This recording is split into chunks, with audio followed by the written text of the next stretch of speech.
Je m'appelle Timothy. J'ai 25 ans. Et le soir de mon anniversaire, les personnes que j'appelais maman et papa m'ont remis une condamnation à mort enveloppée dans un ruban. Avant que je vous raconte comment j'ai fait s'effondrer un empire d'1 milliard de dollars avec un seul morceau de papier, dites-moi d'où vous regardez dans les commentaires. Je veux savoir qui m'accompagne dans cette aventure. Tout a commencé avec une cravate Armani en soie bleu marine qui coûtait plus cher que ce que ma mère biologique gagnait probablement en un an. Je me tenais devant le miroir du sol au plafond de ma chambre, ajustant le nœud. Mes mains tremblaient. Pas beaucoup, juste un léger tremblement dans les doigts. C'était mon 25e anniversaire, un jalon qui signifie généralement bière bon marché et mauvaise décision pour la plupart des gars de mon âge. Mais pour moi, Timothy Hamilton, fils adoptif d'Arthur et Eleanor Hamilton, cela signifiait un dîner en tenue de soirée dans le restaurant le plus exclusif de Manhattan. J'ai regardé par la fenêtre. En bas, dans l'allée circulaire, la flotte était assemblée. La Rolls-Royce Phantom de mon père, une bête de voiture qui ressemblait à un coffre-fort mobile, tournait au ralenti à côté de la Lamborghini Urus de ma mère. Elle brillait sous les projecteurs, symbole du pouvoir que cette famille exerçait. J'avais une BMW dans le garage, un cadeau pour mon 21e anniversaire, mais je n'étais pas autorisé à la conduire ce soir. Ce soir, c'était une occasion familiale. J'aurais dû me sentir chanceux. Je me le répétais tous les jours. J'étais le gamin qui avait été arraché au broyeur de l'aide sociale à 17 ans, juste avant de devenir majeur et de me retrouver à la rue. Je suis passé de dormir avec un couteau sous mon oreiller à dormir sur des draps en coton égyptien. J'avais un violon qui coûtait 40 000 $. J'avais un diplôme d'un prestigieux conservatoire.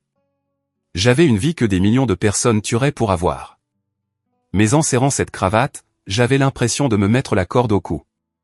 On a frappé à la porte. Ce n'était pas une demande. C'était une notification. Arthur Hamilton est entré.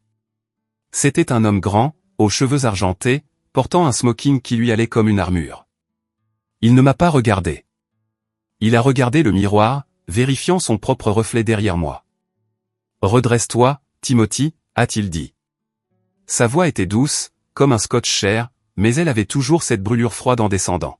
« Ce soir est important. Les membres du conseil d'administration regarderont. » Je pensais que c'était un dîner d'anniversaire, papa, ai-je dit en me tournant vers lui. Il m'a finalement regardé. Ses yeux étaient gris, plats illisibles. C'est le cas. C'est une célébration de la maturité, du devoir. La voiture attend. Il s'est retourné et est sorti. Pas de joyeux anniversaire, pas de câlin, juste des ordres. Je l'ai suivi dans le grand escalier. Eleanor attendait dans le hall. Elle était belle de cette manière figée et sans âge que les femmes riches acquièrent. Elle a lissé le revers de ma veste, ses ongles s'enfonçant légèrement dans le tissu. « Tu es beau, Timothy », a-t-elle dit, mais son sourire n'atteignait pas ses yeux. Elle avait l'air fatiguée, anxieuse. Julian est déjà au restaurant. Il passe une bonne journée. Julian, mon frère, le fils biologique, le garçon en or. Le trajet jusqu'au restaurant a été silencieux. L'intérieur de la Rolls-Royce était hermétiquement isolé du monde, sentant le cuir et l'air aseptisé. J'ai regardé la ville défiler et j'ai essayé d'ignorer le nœud dans mon estomac. J'avais ce sentiment lancinant que l'autre chaussure allait tomber. Je ne savais tout simplement pas que la chaussure était une botte à bout d'acier visant mon ventre. Nous sommes arrivés à Le Bernardin. Le maître d'hôtel a accueilli Arthur comme s'il était un roi en visite. Nous avons été conduits dans une salle privée à l'arrière et là, Julian était assis. Il avait l'air terrible. À 26 ans, il en paraissait 40.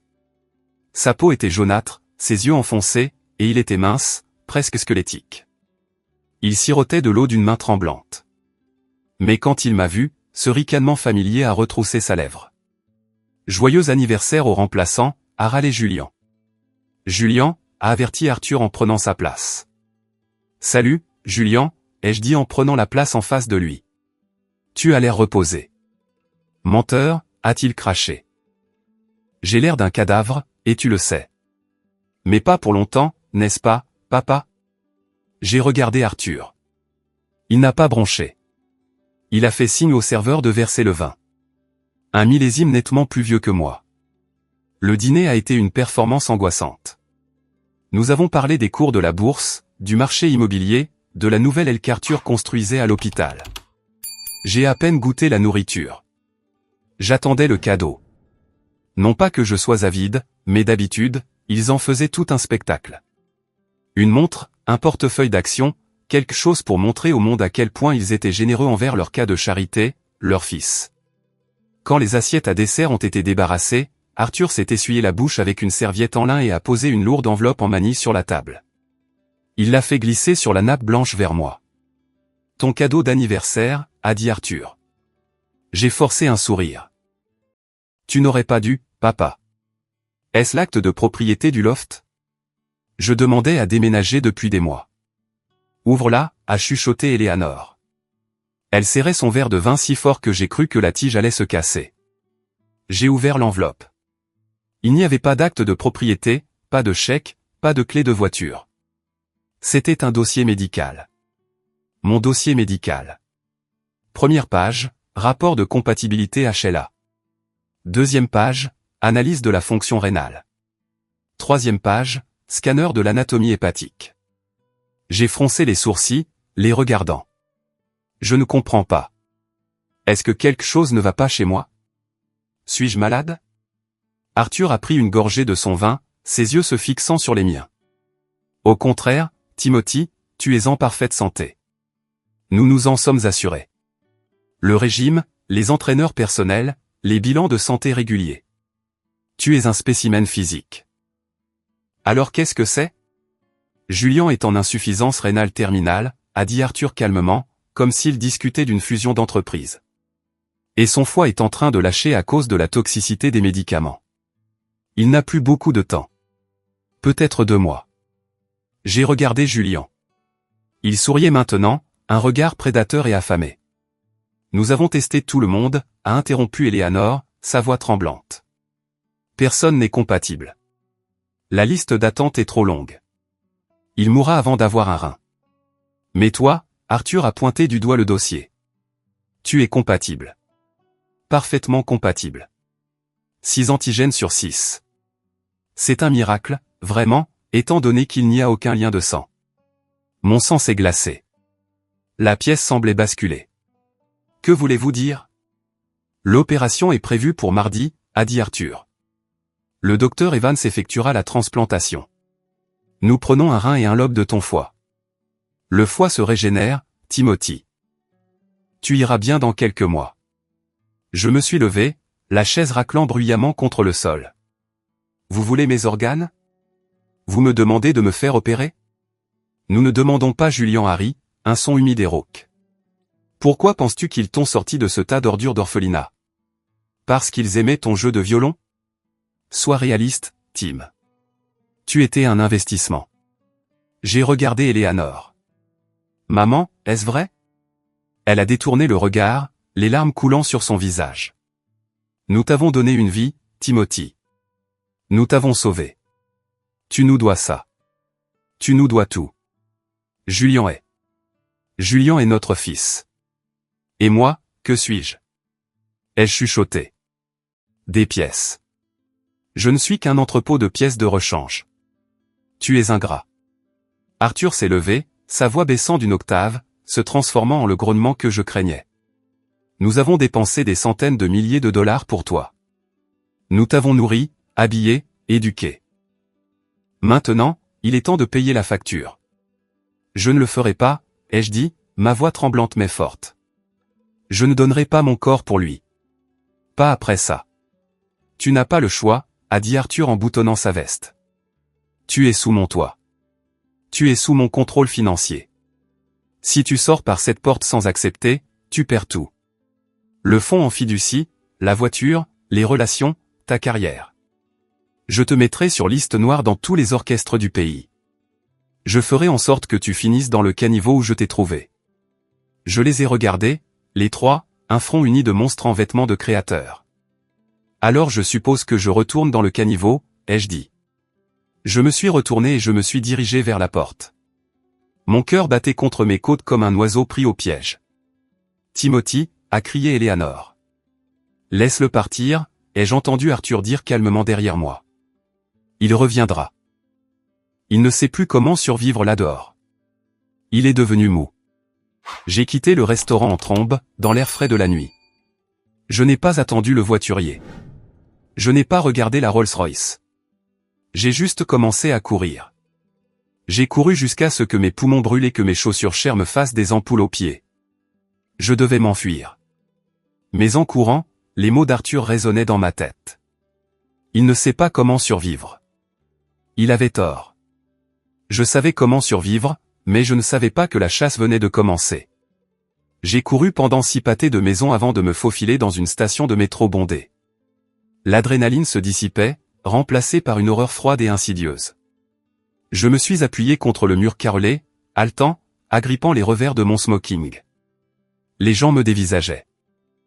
Un type en costume à $2000 en hyperventilation à côté d'un distributeur automatique n'est pas quelque chose que l'on voit tous les jours, mais je m'en fichais. Mon esprit tournait à plein régime, rembobinant 8 années de ma vie. C'était comme regarder un film où l'on repère enfin le tueur à l'arrière-plan de chaque scène. Je suis revenu au jour où je les ai rencontrés. J'avais 17 ans, assis dans le bureau du directeur du foyer. J'avais une lèvre fendue à cause d'une bagarre pour une place sous la douche. Je sentais le détergent bon marché et le désespoir. Puis Arthur et Eleanor Hamilton sont entrés. On aurait dit qu'ils sortaient d'un magazine. Ils n'ont pas regardé la saleté. Ils m'ont regardé. Il joue du violon, avait demandé Eleanor en regardant mon dossier cabossé. Autodidacte, avait dit l'assistante sociale. Il a l'oreille. Arthur avait tourné autour de moi, me toisant comme s'il achetait un cheval de course. Il m'a demandé de me lever. Il a vérifié mes dents. Il a posé des questions sur mes antécédents médicaux, en particulier si j'avais des antécédents de diabète ou de maladie cardiaque dans mon arbre généalogique inconnu. À l'époque, j'ai pensé qu'il était juste méticuleux, une figure paternelle attentionnée. Maintenant, je savais qu'il vérifiait la marchandise. Je me suis souvenu de la première semaine au manoir. Le luxe était écrasant, mais les règles étaient strictes. Étrangement strictes. Pas de sport de contact. Nous ne voulons pas que tu te casses un doigt et que tu ruines ta musique, avait dit Eleanor. Des conneries. Il ne voulait pas que je me rompe un rein. Régime bio strict. Pas de sucre transformé. Pas de soda. Un chef personnel qui préparait des repas qui avaient le goût du carton mais qui étaient riches en nutriments. Absolument pas d'alcool. Même à 21 ans, Arthur avait renvoyé un serveur lors d'un gala une fois pour m'avoir servi une coupe de champagne. Il a une constitution sensible, avait menti Arthur aux invités. Tout prenait sens. Chaque supplément vitaminique, chaque jogging obligatoire, chaque prise de sang à des fins d'assurance. Il n'élevait pas un fil. Il cultivait un donneur d'organes. Ils engraissaient le veau. Je me suis détaché du mur du métro. Je devais réfléchir. J'ai vérifié mes poches. Portefeuille, téléphone. C'est tout. J'avais peut-être $300 en espèces et une carte de crédit qui était certainement liée au compte d'Arthur. Mon téléphone a vibré. Un texto de Julien. Ne sois pas stupide, frangin. Papa gèle les comptes demain matin. Rentre à la maison. Donne-moi le rein et tu auras 5 millions en espèces, net d'impôts. Pense-y. J'ai regardé l'écran. 5 millions de dollars. Pour eux, c'était de la menue monnaie. Pour moi, c'était le prix de mon âme. Mais ce n'était pas seulement une question d'argent ou d'organes. C'était la trahison. Les 3 années qu'ils avaient passées à faire semblant de m'aimer pendant que Julien tombait de plus en plus malade. Je me suis souvenu d'un moment de l'été dernier. Nous étions dans les Hantons. Julien avait accidenté sa Porsche 911 GT3 contre un arbre. Il était ivre. J'étais sur le siège passager. Je m'en suis sorti avec des contusions. Julien s'est cassé le bras. Arthur était arrivé à l'hôpital en furie. Il ne s'est pas précipité vers Julien. Il s'est précipité vers moi. Il a attrapé le médecin par le col. Vérifié son abdomen. Y a-t-il une hémorragie interne? Le foie est-il compromis? J'avais pleuré cette nuit-là. Touché que mon père se soucie tant de moi. Quel imbécile j'étais. Il ne vérifiait pas son fils. Il vérifiait son inventaire. J'ai tapé une réponse à Julien, va en enfer. Puis j'ai bloqué le numéro. J'avais besoin d'un endroit où aller. Je ne pouvais pas aller chez mes amis du conservatoire. Ils étaient tous liés au Hamilton. Arthur était un donateur de l'école. Il me trouverait en 1 heure. Puis j'ai pensé à Rachel. Rachel était mon ancre. Nous étions ensemble depuis 2 ans. C'était une barista que j'avais rencontrée dans un café près du campus, l'un des rares endroits où j'allais qui n'était pas approuvé par Eleanor. Elle était réelle. Elle conduisait une Honda cabossée, riait fort et détestait la prétention de mon monde. C'était la seule personne qui connaissait les cauchemars que je faisais encore à propos du foyer d'accueil. J'ai composé son numéro. Elle a décroché à la 2e sonnerie. « Tim, pourquoi chuchotes-tu ? J'ai besoin d'aide, Ratch. Quelque chose de grave est arrivé. Je les ai quittés. » Quoi ? Qui ? Mes parents. Ils. C'est fou, Rachel. Ils veulent me découper. Ils veulent mon rein pour Julian. Il y a eu une pause. Oh mon Dieu. Tim, où es-tu ? À la station de la 59e rue. Je viens te chercher. Oui. Oui. Viens directement ici. Je suis à l'appartement. Dépêche-toi. J'ai monté les escaliers du métro et j'ai hélé un taxi. Je n'ai pas utilisé l'application. Je ne voulais pas de traces numériques. J'ai payé le chauffeur en espèces pour qu'il m'emmène à Brooklyn. Assis à l'arrière du taxi, regardant la ligne d'horizon s'éloigner, j'ai senti une lueur d'espoir. Rachel saurait quoi faire. Nous avions parlé de nous marier. Nous avions parlé de nous enfuir en Europe. C'était peut-être le coup de pouce dont nous avions besoin. Je pourrais enseigner la musique. Elle pourrait peindre. Nous serions pauvres, mais nous serions libres. Le taxi m'a déposé à un pâté de maison de son immeuble. Il pleuvait maintenant, une bruine froide et misérable. J'ai couru jusqu'à son brownstone, j'ai sonné à l'interphone et elle m'a immédiatement ouvert. Quand je suis entré dans son petit appartement, la chaleur m'a frappé. Il sentait la vanille et la térébenthine. Rachel se tenait au milieu du salon, vêtue d'un pull trop grand. Elle avait l'air inquiète. Tim, elle s'est précipitée et m'a serré dans ses bras. J'ai enfoui mon visage dans ses cheveux, la tension quittant enfin mes épaules. Ce sont des monstres, Ratch, ai-je sangloté, laissant tout sortir pour la première fois. C'était un mensonge. 8 ans. Tout. Chut, c'est bon. Elle m'a caressé le dos. Assieds-toi. Je vais te faire du thé. Tu trembles. Je me suis assis sur son canapé usé. Elle est allée dans la petite cuisine. J'ai entendu la bouilloire fonctionner. J'ai pris une profonde inspiration, essayant de planifier. J'avais besoin d'un avocat, un vrai, pas un de ces requins d'entreprise d'Arthur. J'avais besoin de mon acte de naissance, de mon passeport. Mes yeux ont erré sur sa table basse. Il y avait une pile de courriers, des factures pour la plupart, mais dépassant d'un magazine se trouvait une épaisse enveloppe avec un logo familier. Hamilton Holdings. Mon cœur a fait un bond. Pourquoi Rachel aurait-elle du courrier de l'entreprise de mon père ? J'ai tendu la main et j'ai sorti l'enveloppe. Elle n'avait pas été postée. Il n'y avait pas de timbre. Elle avait été remise en main propre. Rachel, ai-je appelé. Qu'est-ce que c'est ? Presque prêt, a-t-elle crié de la cuisine. J'ai ouvert l'enveloppe. À l'intérieur se trouvait un contrat de service confidentiel.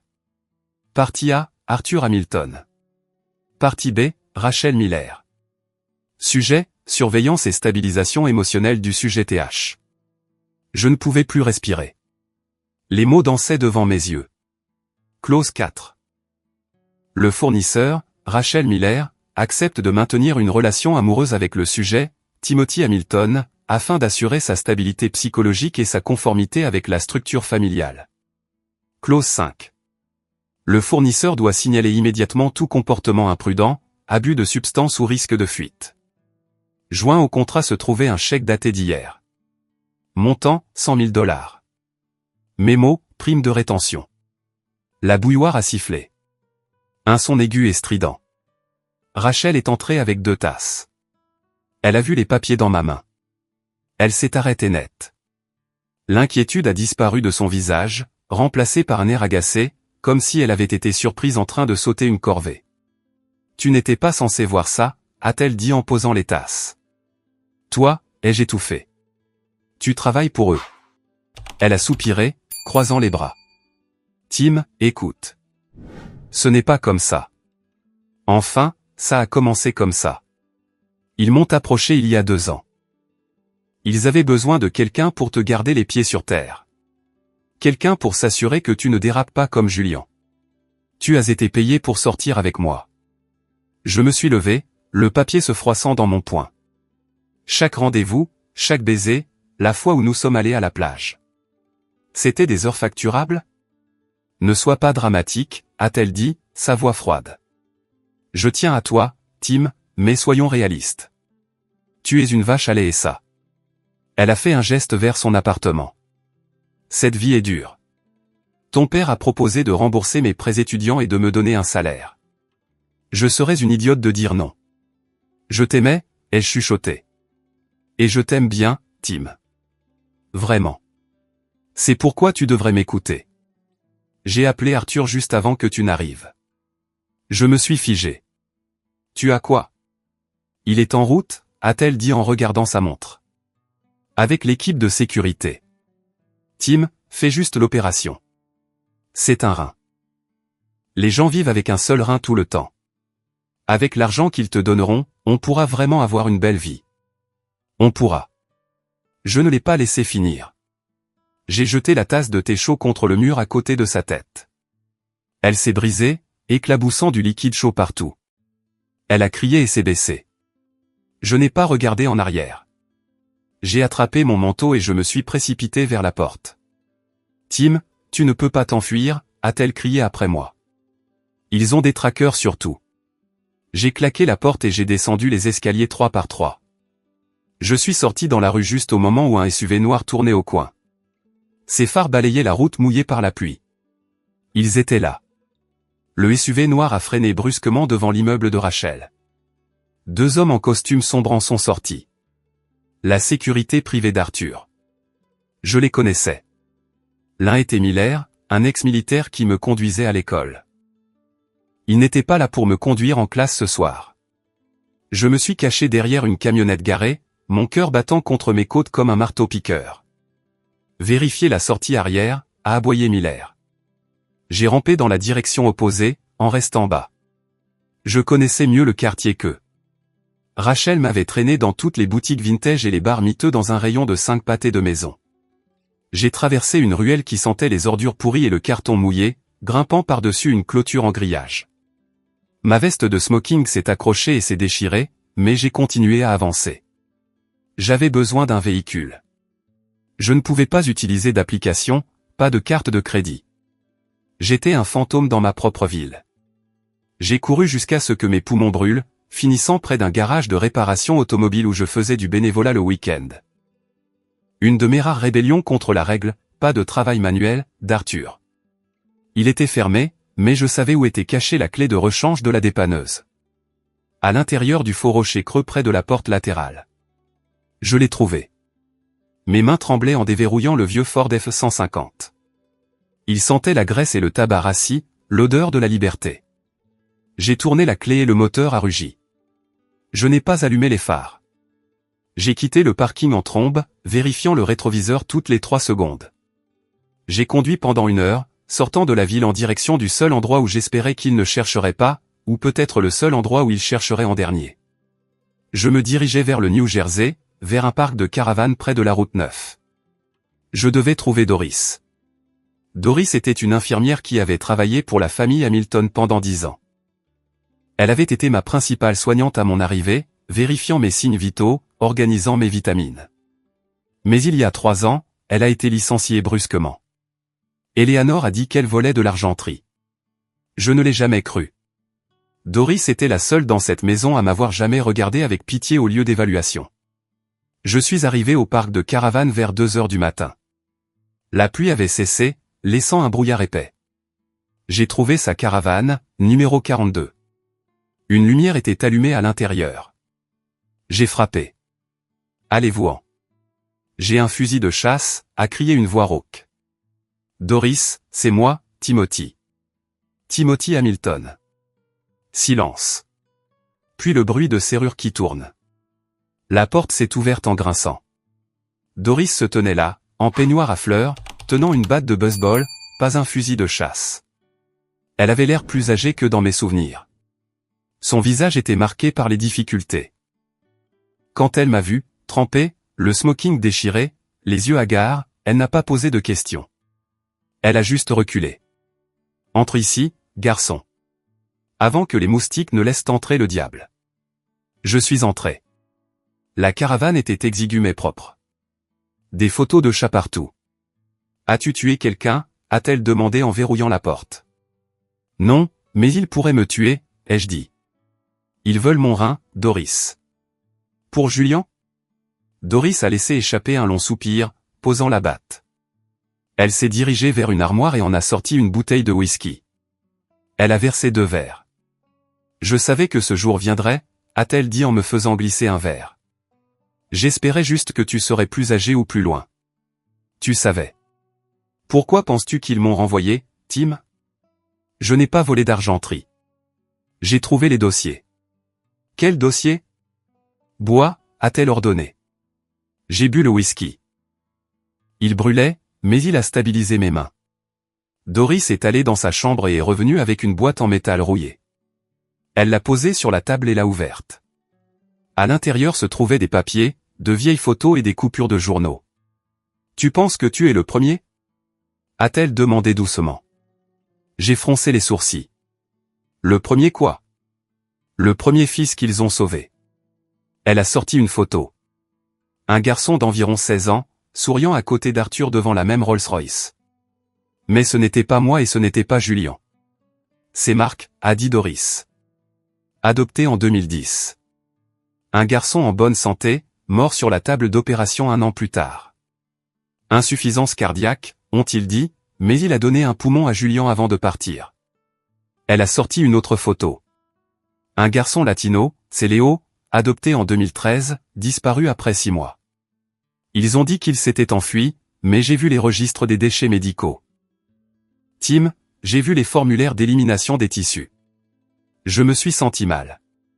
Je me suis couvert la bouche, luttant contre l'envie de vomir. Ils les ont tués. Ils les ont récoltés, a corrigé Doris. Julian est un puissant fond, Tim. Son corps rejette tout, à la longue. C'est une impasse génétique. Mais Arthur ne laissera pas son fils en or mourir. Il brûlera une douzaine d'orphelins pour que ce garçon respire une année de plus. Pourquoi? J'ai frappé du poing sur la table. Pourquoi ne pas simplement utiliser une liste de donneurs? Pourquoi passer par tout ça? Cette mascarade? À cause du sang, a chuchoté Doris. Elle s'est penchée près de moi. Parce qu'Arthur est obsédé par l'héritage. Il ne peut pas accepter de donneur public. Il veut contrôler la source. Et il y a autre chose. Quoi? Je n'ai pas la preuve de cette partie, a admis Doris. Mais avant d'être renvoyé, j'ai vu un test ADN dans le bureau d'Arthur. Ce n'était pas pour Julian. C'était pour toi. Il me teste tout le temps, ai-je dit. Non, pas un test de compatibilité médicale. Un test de paternité. La pièce est devenue silencieuse. Le seul son était le bourdonnement du réfrigérateur. Pourquoi ferait-il un test de paternité sur un enfant adopté? Ai-je demandé. À moins qu'il ne soupçonne que tu n'étais pas juste adopté, a dit Doris. Pense, Tim. Tu as ses yeux. Tu as son menton. Pourquoi t'a-t-il choisi toi spécifiquement parmi des milliers d'enfants? Mon esprit s'est emballé. AR, mon père biologique. S'il est mon père, ai-je dit lentement, ça rend les choses pires. Il est prêt à dépecer son propre fils pour sauver. Pour sauver le fils qu'il a choisi, a terminé Doris. Celui avec son nom sur l'acte de naissance. Celui que sa femme aime. Toi. Tu n'es que l'erreur qui est revenue pour être utile. La colère. Ce n'était plus seulement de la peur. C'était une rage froide et dure qui s'est installée dans ma poitrine. Je n'étais pas seulement une victime. J'étais l'héritier légitime qu'ils essayaient de massacrer. J'ai besoin de cette preuve, ai-je dit. Si je peux prouver qu'il est mon père et qu'il fait ça, je peux le détruire. Je peux détruire toute l'entreprise. C'est illégal de prélever des organes, Mais c'est une bombe nucléaire en termes de relations publiques de prélever son propre enfant secret. La preuve est dans la maison, a dit Doris. Arthur conserve les dossiers noirs dans son bureau, dans le coffre-fort mural derrière le tableau de la chasse. Je connais le coffre-fort, ai-je dit. Je sais où il est. Tu ne peux pas y retourner. Doris m'a attrapé le bras. Ils te tueront sur le champ maintenant. Non. Je me suis levé. Ils ne me tueront pas. Ils ont besoin de mes organes frais. Ils ont besoin de moi vivant jusqu'à l'opération. J'ai regardé l'horloge. C'était vendredi matin. Le gala des Hamilton a lieu demain soir.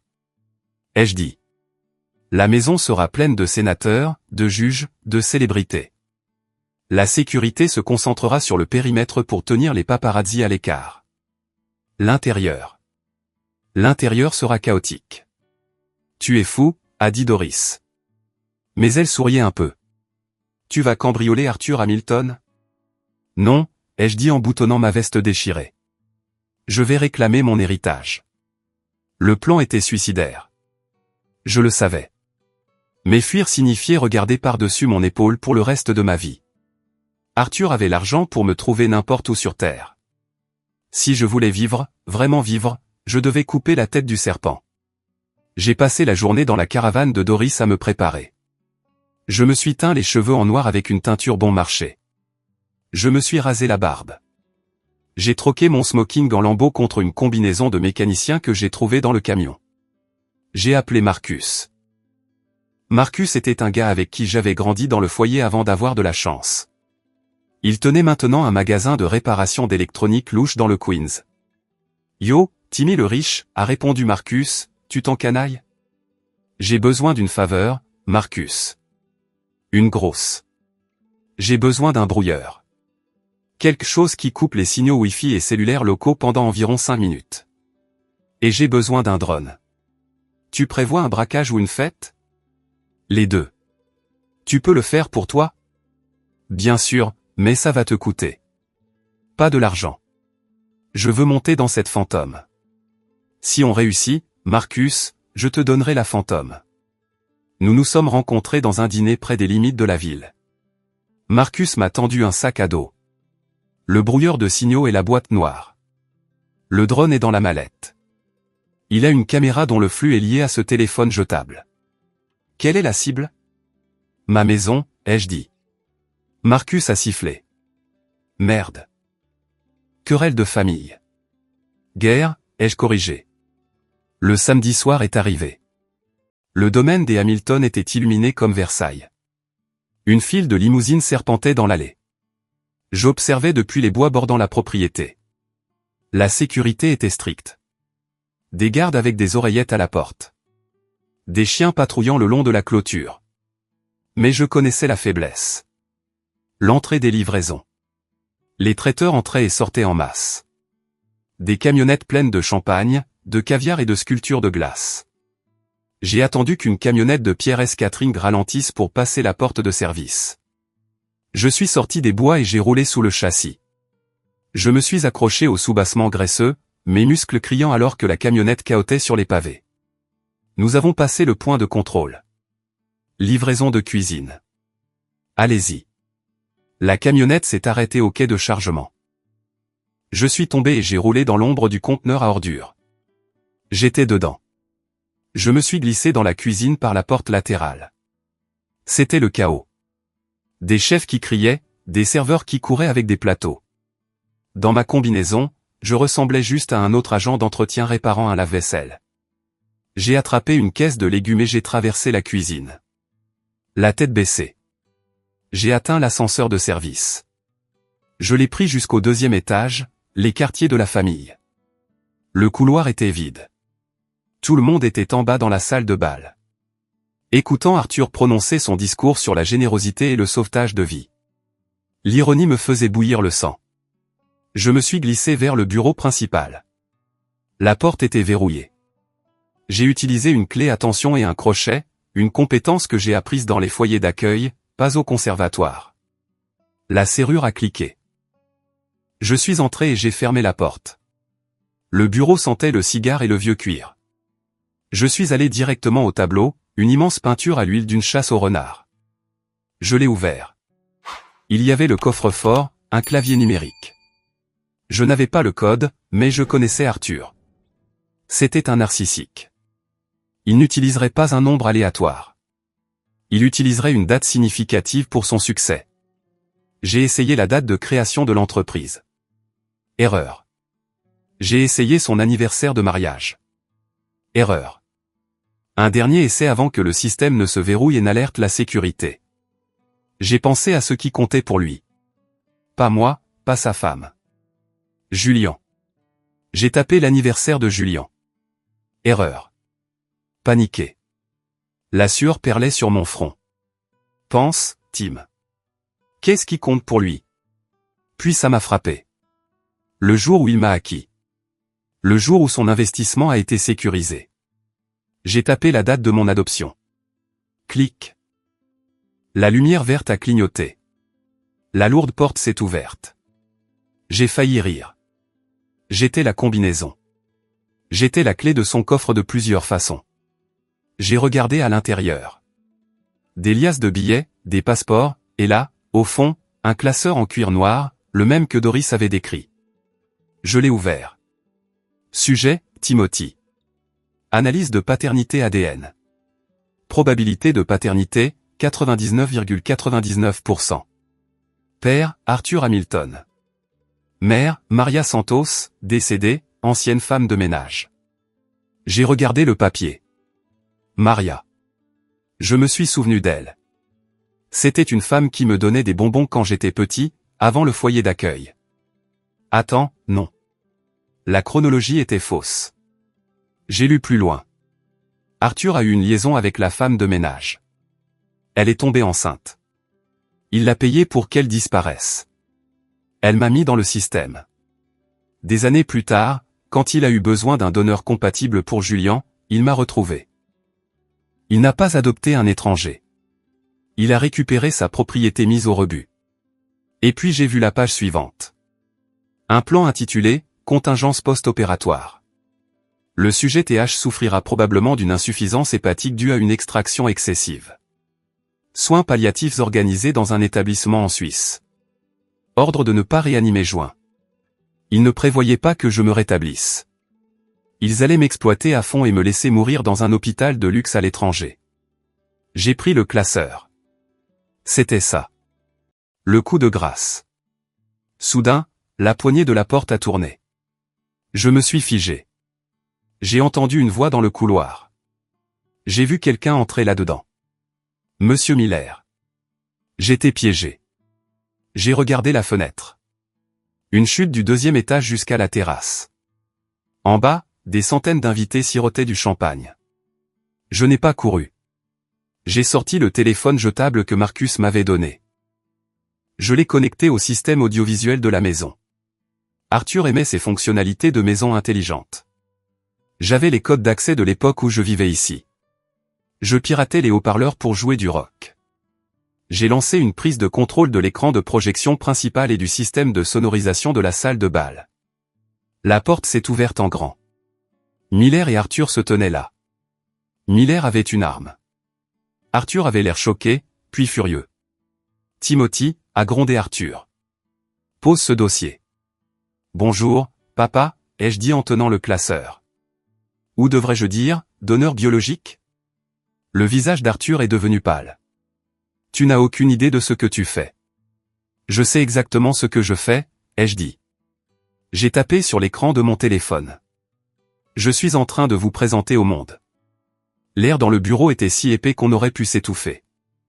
Miller avait son Glock pointé sur ma poitrine, son doigt reposant sur la détente. Arthur s'est avancé, les mains levées dans un geste apaisant qui ne correspondait pas au meurtre dans ses yeux. Pose ce téléphone, mon fils, a dit Arthur, sa voix tombant à ce baryton persuasif de salle de conseil. On peut s'arranger. Tu veux de l'argent? Je double l'offre. 10 millions, n'importe où dans le monde. Tu ne comprends pas? Ai-je dit, mon pouce planant sur le bouton de diffusion de l'application que Marcus avait conçue. Je ne veux pas de ton argent. Je veux ta réputation. Je veux que ton nom soit synonyme de monstre. tu es émotif, a ricané Arthur en s'approchant. Tu es un enfant effrayé. Tu penses que quelqu'un croira un gamin drogué des foyers plutôt que moi. Je possède le commissaire de police. Je possède les journaux. Possèdes-tu Internet? Ai-je demandé. J'ai appuyé sur le bouton. En bas, dans la salle de bal, la douce musique classique s'est coupée avec un crissement de Larsen. Je ne pouvais pas le voir, mais je pouvais entendre le halètement de 300 personnes monter à travers le plancher. Sur l'énorme écran 4K derrière la scène où un diaporama du travail caritatif de Julian avait été diffusé, mon visage est soudainement apparu en direct. Miller, tire-lui dessus, a crié Arthur en se jetant sur moi. Miller a hésité. C'était un mercenaire, pas un fanatique. Il savait que s'il me tirait dessus pendant que je diffusais, il n'y aurait pas de dissimulation possible. Bonjour tout le monde en bas, ai-je dit dans le téléphone, reculant vers la fenêtre ouverte. Désolé d'interrompre le caviar. Mon nom est Timothy Hamilton. Vous me connaissez comme le fils adoptif, le chanceux. Arthur m'a plaqué. Le téléphone a glissé sur le sol, atterrissant face vers le haut, la caméra toujours en marche. Nous nous sommes battus sur le tapis persan. Il était fort pour un vieil homme, alimenté par la panique. Il m'a frappé à la mâchoire, une bague me coupant la peau. Éteins ça, a-t-il rugi. Je l'ai repoussé d'un coup de pied et j'ai rampé vers le téléphone. Je l'ai attrapé et je l'ai pointé sur lui alors qu'il se relevait, échevelé, haletant. Dis-leur, Arthur, ai-je crié, sachant que ma voix résonnait dans les haut-parleurs de la salle de bal en bas. Dis-leur qui je suis vraiment. Arthur a redressé sa veste, regardant la caméra du téléphone avec une haine pure. Il n'a pas parlé. Il ne le dira pas, ai-je dit à la caméra. Alors, je le ferai. J'ai brandi le rapport ADN. Je ne suis pas adopté. Je suis son fils biologique, son fils bâtard avec la femme de ménage, Maria. Il m'a jeté comme un déchet il y a 25 ans. J'ai tourné la page vers les schémas médicaux. Et maintenant, il m'a ramené, non pas pour m'aimer, mais parce que son vrai fils, Julian, a besoin d'un rein et d'un foie. Et comme je suis le seul compatible sur le plan sanguin, ils ont prévu de me prélever. J'ai brandi le plan de contingence. Et ça? Ça dit qu'ils prévoyaient de me laisser mourir sur la table. Extraction excessive. Ne pas réanimer. Mensonge, a crié Arthur, réalisant que le silence d'en bas signifiait que tout le monde écoutait. Il est mentalement instable. Il ne prend pas ses médicaments. Vérifiez le coffre-fort, ai-je crié. La police est en route. La preuve est dans le coffre-fort. Soudain, la porte derrière Arthur s'est ouverte. Ce n'était pas la sécurité. C'était Eleanor et Julian.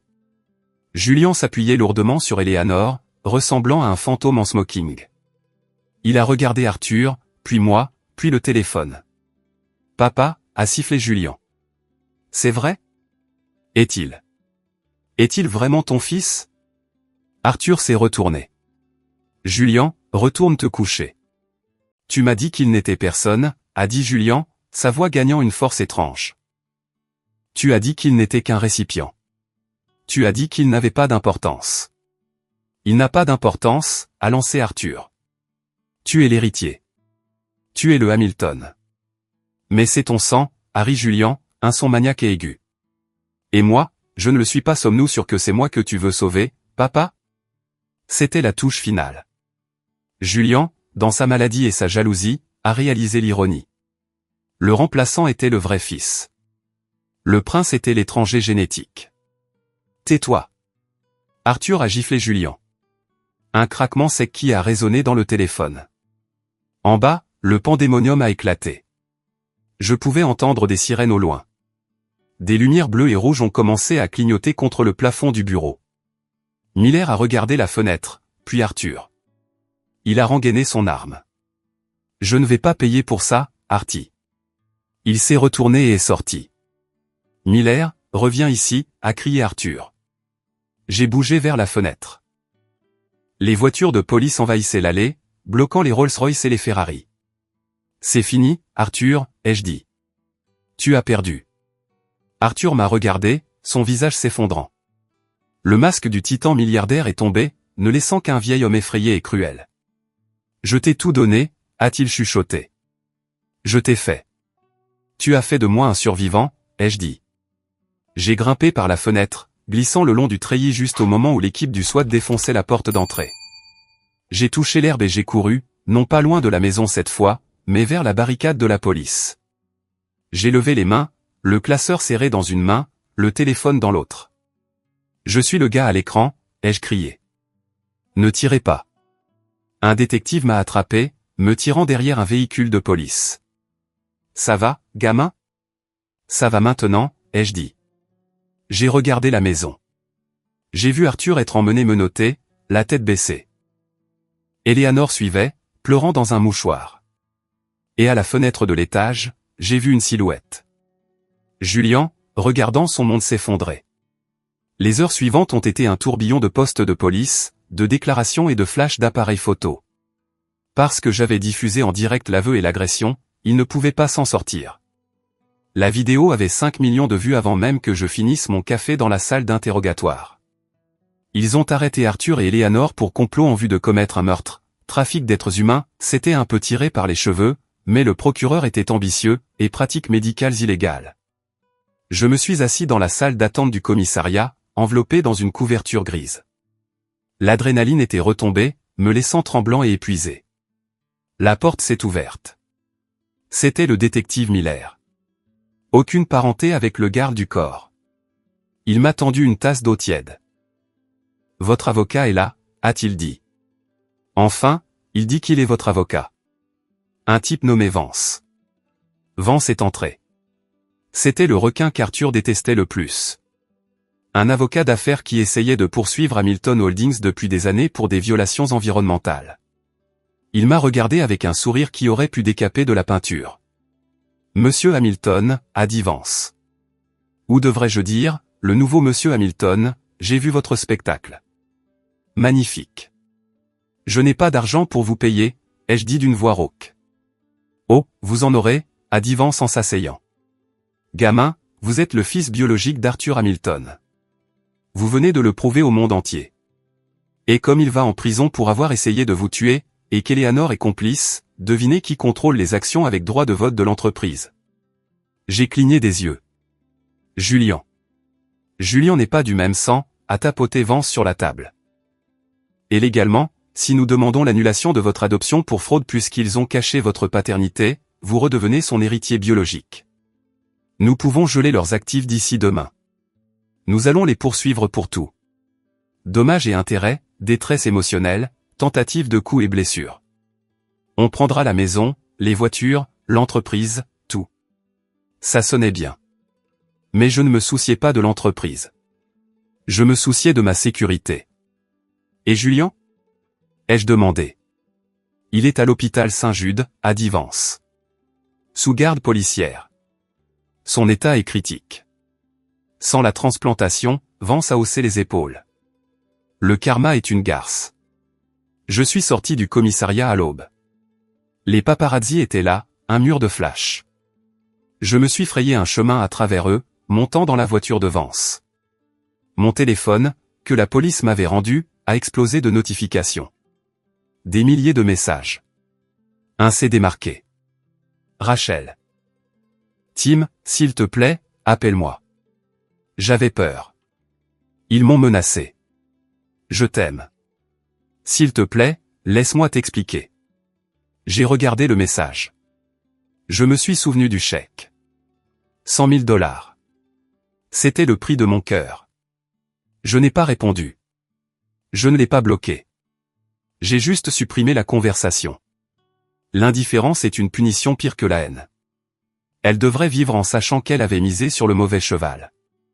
Elle a vendu un milliardaire pour 100 000 $. Nous sommes passés devant le domaine des Hamilton une dernière fois. C'était une scène de crime maintenant. Du ruban jaune entourait les portes dorées. La Rolls-Royce était emportée sur une dépanneuse. La Lamborghini était déjà partie. J'ai regardé mon reflet dans la vitre de la voiture. La teinture s'estompait. Mon visage était meurtri.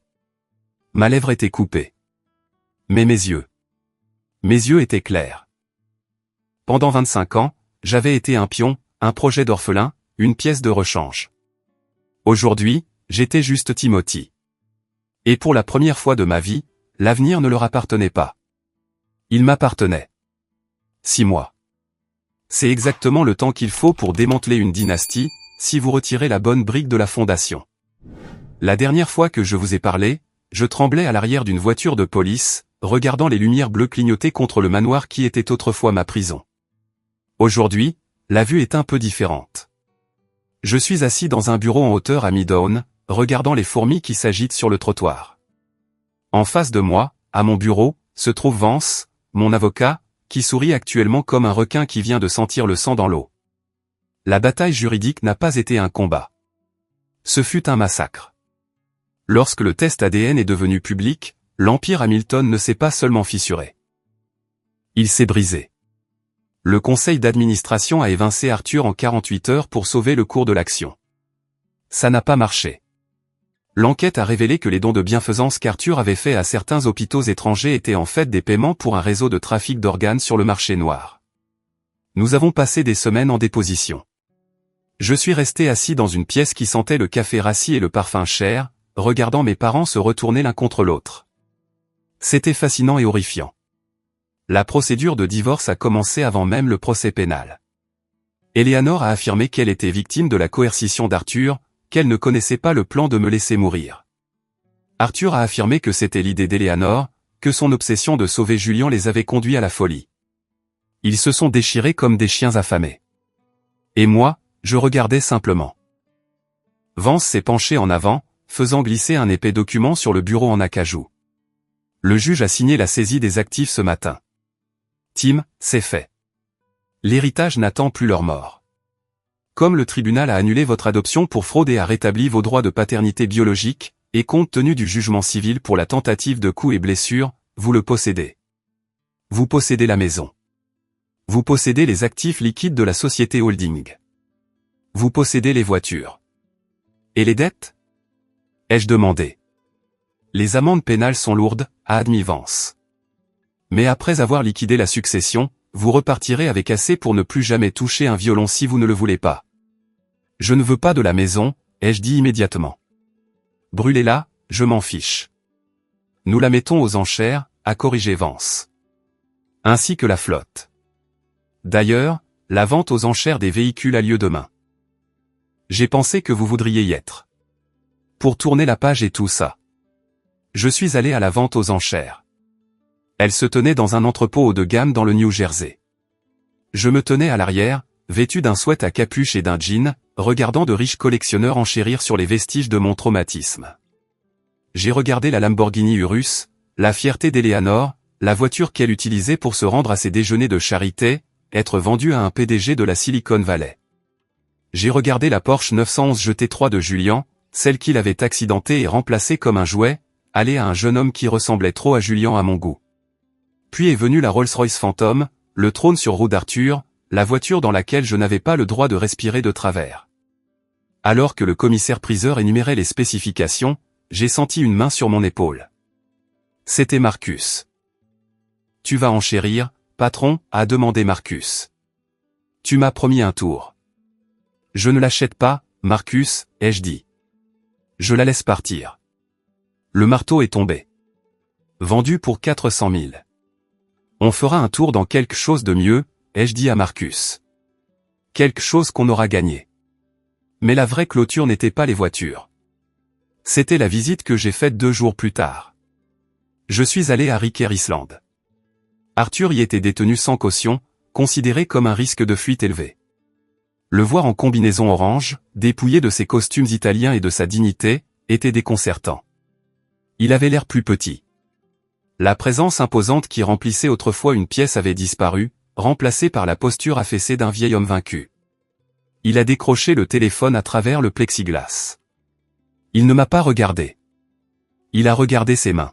« Tu es venu te vanter ?» a-t-il râlé. « Non, ai-je dit. Je suis venu poser des questions sur Maria. » Arthur a tressailli. Ce nom avait encore du pouvoir. « Pourquoi ça t'intéresse ?» a-t-il marmonné. Ce n'était qu'une femme de ménage. Elle n'avait pas d'importance. C'était ma mère, ai-je dit, ma voix stable. Et elle comptait assez pour que tu la caches. Assez pour que tu craignes sa mémoire. Où est-elle, Arthur? Il a hésité, puis a laissé échapper un rire amer. Elle est dans une fosse commune dans le Queens, à Saint-Michael. Parcelle 402. Elle est morte d'une pneumonie 3 ans après que je l'ai renvoyée. Elle a essayé de me contacter, tu sais, elle a mendié de l'argent pour te nourrir. Je lui ai dit que si elle s'approchait de nouveau de la maison, je la ferais expulser. J'ai serré le téléphone. Tu l'as laissée mourir. J'ai protégé ma famille, a lancé Arthur, un éclair de sa vieille colère revenant. J'avais une réputation. Julian était un bébé. Eleanor m'aurait quitté si elle avait su pour la liaison. J'ai fait ce que je devais faire. Tu n'as pas protégé ta famille, ai-je dit en me penchant. Tu l'as détruite. Tu n'as plus de famille, Arthur. Eleanor a témoigné contre toi hier pour obtenir un accord. Julian. Julian ne prononcera même plus ton nom. Comment va-t-il? A demandé Arthur, une fissure dans sa voix. Comment va mon fils? Il est vivant, ai-je dit. À peine. J'ai raccroché le téléphone et je suis sorti. Je n'ai pas regardé en arrière. Je n'avais pas besoin de ses excuses. Sa misère était suffisante. Je suis allé au cimetière de Saint-Michael cet après-midi-là. Il m'a fallu 1 heure pour trouver la parcelle 402. C'était juste un bout d'herbe avec un marqueur en métal numéroté rouillant dans la boue. Pas de nom, pas de date, juste un numéro. Je suis tombé à genoux. Le chagrin m'a frappé comme un coup physique. Cette femme, Maria, s'était battue pour moi. Elle avait contacté un monstre milliardaire pour essayer de me nourrir, et il l'avait écrasé. Je suis désolé, maman, ai-je chuchoté en touchant la terre froide. Je suis tellement désolé d'avoir mis autant de temps. J'ai passé la semaine suivante à tout organiser. J'ai utilisé le premier chèque du règlement non pas pour acheter une Ferrari, mais pour acheter une pierre tombale, un magnifique monument en granit de couleur rose. Je l'ai fait graver. Maria Santos, mère bien-aimée. Elle a tout sacrifié par amour. Et puis il y avait la question de Julian. C'était la partie la plus difficile. Le fils en or, le garçon qui m'avait nargué, qui m'avait considéré comme un sac de pièces de rechange. Je l'ai trouvé dans une clinique de dialyse publique dans le Bronx. Les comptes des Hamilton étaient gelés, et comme la fraude à l'assurance avait été révélée, sa couverture privée avait été annulée. Il était assis dans un fauteuil en vinyle, branché à une machine qui bipait rythmiquement. Il avait l'air translucide. Ses cheveux s'éclaircissaient et ses vêtements de créateur pendaient sur lui comme des haillons. Il ne m'a pas vu au début. Il fixait le plafond, des larmes coulant silencieusement de ses yeux. Julian, ai-je dit doucement. Il a sursauté, me regardant avec de grands yeux terrifiés. Il a essayé de se redresser, mais il était trop faible. Qu'est-ce que tu veux, a-t-il sifflé. Tu veux débrancher la prise? Vas-y, fais-le. Je ne suis pas un meurtrier, Julian, ai-je dit en tirant une chaise en plastique. C'est le travail de ton père. Il n'est pas mon père, a craché Julian. C'est un menteur. Il t'aimait à sa manière tordue, ai-je dit. Il était prêt à me tuer pour toi. Je ne l'ai pas demandé, a crié Julian, sa voix se brisant. Je voulais juste vivre, Tim. J'avais peur. Tu as toujours été si en bonne santé. Tu pouvais courir, tu pouvais jouer. Moi, j'étais toujours en train de mourir. Je te détestais pour ça. Mais je n'ai jamais. Je n'ai jamais voulu qu'il te massacre. Je voulais juste un rein. Je l'ai regardé. Vraiment regardé, sans l'argent, sans l'arrogance. C'était juste un gamin malade et effrayé qui avait été empoisonné par le sentiment de droit de ses parents. Tu es sur la liste publique de transplantation maintenant, ai-je dit. Vance à vérifier. Tu es éligible. C'est une longue attente, Julian. 3, peut-être 4 ans. Je ne tiendrai pas si longtemps, a-t-il chuchoté. Tu pourrais, ai-je dit, si tu te bats. Mais tu dois te battre pour toi-même maintenant. Pas de papa pour te sortir d'affaire. J'ai sorti un chèque de ma poche. Ce n'était pas des millions. C'était assez pour le loyer d'un appartement décent près de la clinique et les courses pour 1 an. Je ne te donne pas de rein, ai-je dit en posant le chèque sur ses genoux. Mais je ne te laisserai pas mourir de faim dans la rue. C'est de la part de Maria, la femme que papa a laissé mourir. Julian a regardé le chèque, puis m'a regardé. Il a commencé à sangloter, des sanglots laids et saccadés qui secouaient tout son corps. Je suis désolé, Tim. Je suis tellement désolé. Je ne l'ai pas serré dans mes bras. Nous n'en étions pas encore là. Peut-être que nous n'y serions jamais, mais j'ai posé une main sur son épaule une seconde, puis je suis parti. La haine que j'avais pour lui s'est évaporée. Il n'était pas le méchant. Il n'était qu'une autre victime de l'ambition des Hamilton. 3 mois plus tard, les lumières de la salle de concert étaient aveuglantes, mais cette fois, elles ne ressemblaient pas à une lampe d'interrogatoire. Elles ressemblaient au soleil. Je me tenais au centre de la scène de la Brooklyn Academy of Music. Ce n'était pas le mai où Arthur avait une loge privée, mais c'était plein à craquer. Chaque siège était occupé, non pas par des mondains et des diamants qui ne venaient que pour être vus, mais par de vraies personnes, des étudiants, des travailleurs, des habitants curieux qui avaient suivi le scandale des Hamilton aux informations et voulaient voir le garçon qui avait fait tomber un géant. J'ai ajusté mon nœud papillon. Ce n'était pas de l'Armani. C'était une marque locale que j'aimais. Au premier rang, j'ai vu ma vraie famille. Il y avait Doris, vêtue d'une robe à paillettes probablement démodée depuis 20 ans et absolument magnifique. Elle s'essuyait les yeux avant même que je joue une note. C'est elle qui m'a sauvé la vie. C'était la figure maternelle que j'avais choisie. À côté d'elle se trouvait Marcus, mal à l'aise en costume, mais souriant comme s'il avait gagné au loto. Il m'a fait un pouce levé. Il gérait maintenant ma sécurité. Une sécurité légitime, pas des espions. Et il y avait le maestro Petrova, mon professeur. Elle m'a fait un signe de tête, le visage sévère, mais les yeux fiers. Elle avait refusé de m'abandonner lorsque le scandale avait éclaté. Elle a dit à la presse, Timothy joue avec l'âme d'un survivant. On ne peut pas acheter ça. J'ai levé mon violon. Ce n'était pas l'antiquité à 40 000 $ qu'Arthur m'avait acheté. C'était une pièce à conviction dans un casier quelque part. C'était un vieil instrument italien que j'avais trouvé dans un prêteur sur gage. Il avait des égratignures. Il avait une fissure près du chevalet qui avait été réparée. Il était imparfait. Il avait des cicatrices, tout comme moi. J'ai fermé les yeux et j'ai pris une inspiration. Pour la première fois de ma vie, je ne jouais pas pour gagner ma vie. Je ne jouais pas pour prouver que je valais l'investissement. Je ne jouais pas pour éviter d'être renvoyé au foyer d'accueil. Je jouais parce que j'avais quelque chose à dire. J'ai passé l'archet sur les cordes. La première note du concerto pour violon de Tchaïkovski a retenti. Elle était mélancolique, profonde et retentissante. En jouant, j'ai laissé les souvenirs couler à travers mes doigts. J'ai joué pour le garçon effrayé de 15 ans entrant dans le manoir pour la première fois. J'ai joué pour les nuits que j'ai passées à m'entraîner jusqu'à ce que mes doigts saignent juste pour obtenir un signe d'approbation d'Arthur qui n'est jamais venu.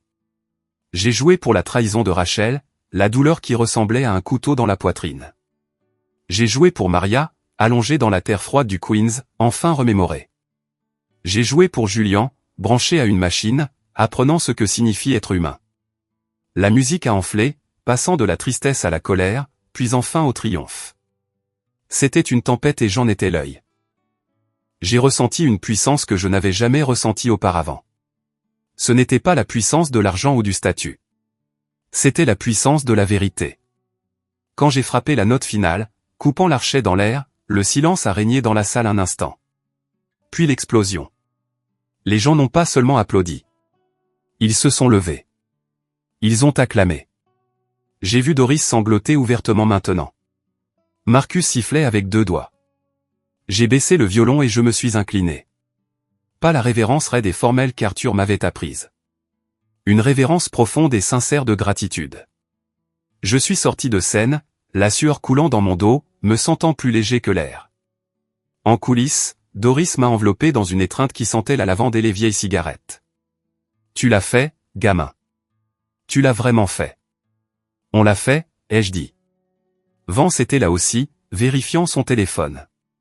Super spectacle, Tim. Aussi, je viens de recevoir un email. Les derniers papiers du règlement sont signés. Le virement est complet.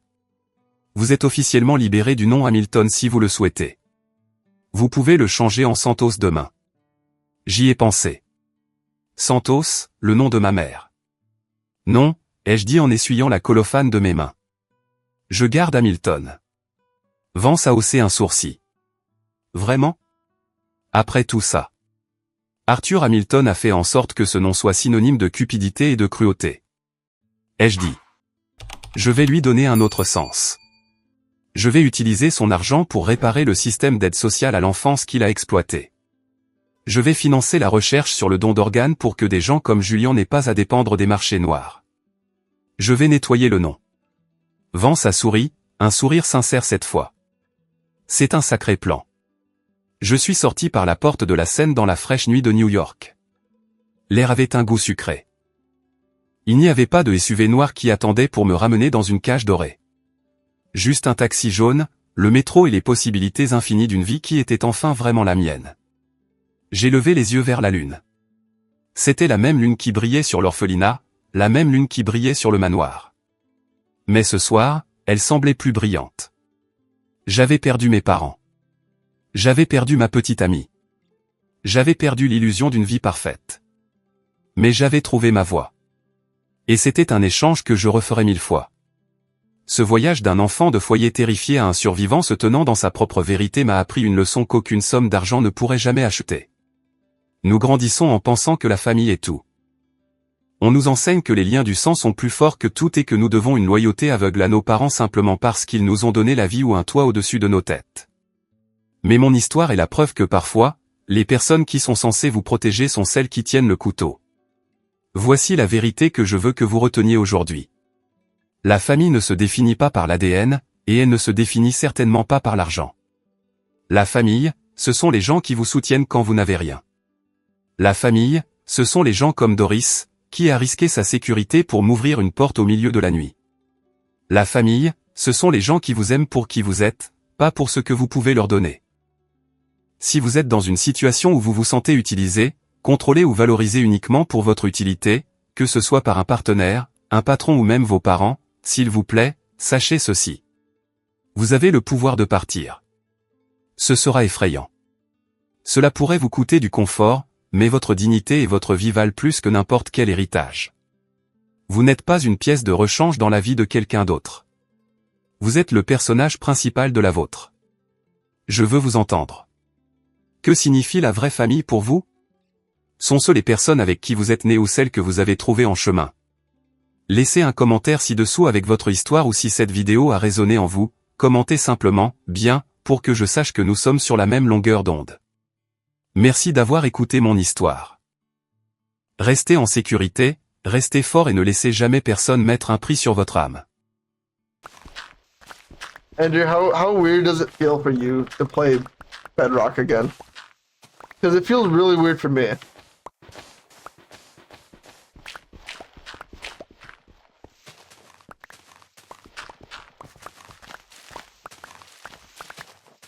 Feels uneasy. That's what I was thinking.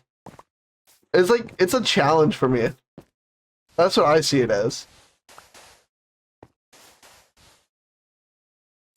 Because if I don't see it as a challenge, then I'm gonna hate it. I haven't played Bedrock since Xbox One Edition. Sam.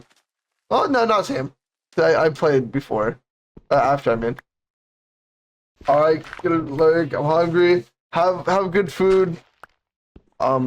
Have a good night. I appreciate you for the raid. Stopping by, supporting. I love you like always. What's up, doggy? Arr. I'll fucking the dog in him.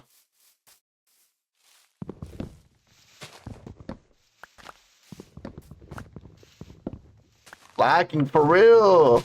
Don't get me wrong, I'm lacking because I need to start paying attention to eggs a lot more. But for real, they are. No one be good. Did anyone grab first? Oh, you did. They are lacking. Damn. So many people, not a single one got first. To be fair, I am streaming late, like later than I normally do. Well, this is my old time, so it makes sense with some people, but I'll stop down the chain a little. You know? Doggy, what you been up to? What you been gaming? Some Call of Duty still? I want to get back into Call of Duty, because That game used to be so fun.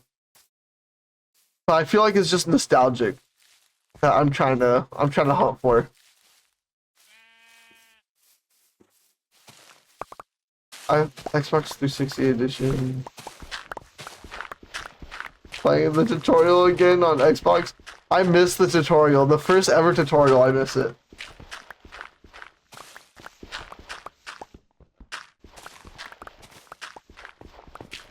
A little tech out leading the way. Eek, for real. I live in the north.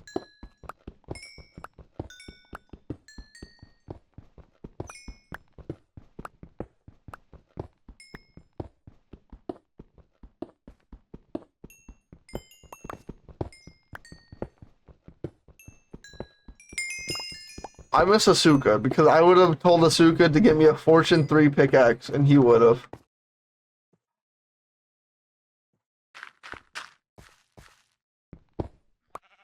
We need to get his internet going.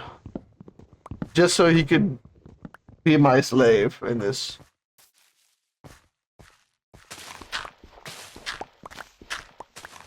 Mana Slayer? I think he's still in my Discord. I do too. Mana was chill. I remember, was it you that introduced Mana to me?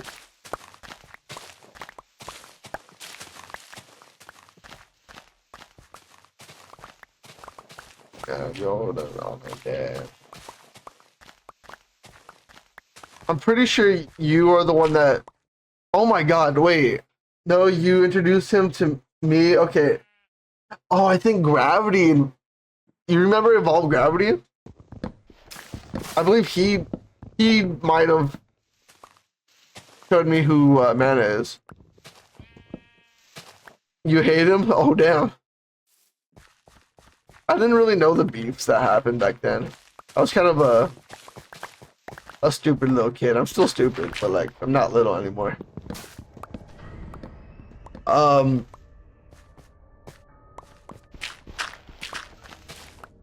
But yeah, I believe he might have.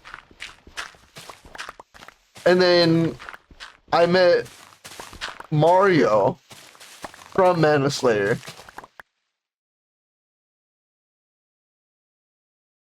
What a... Oh no, wait.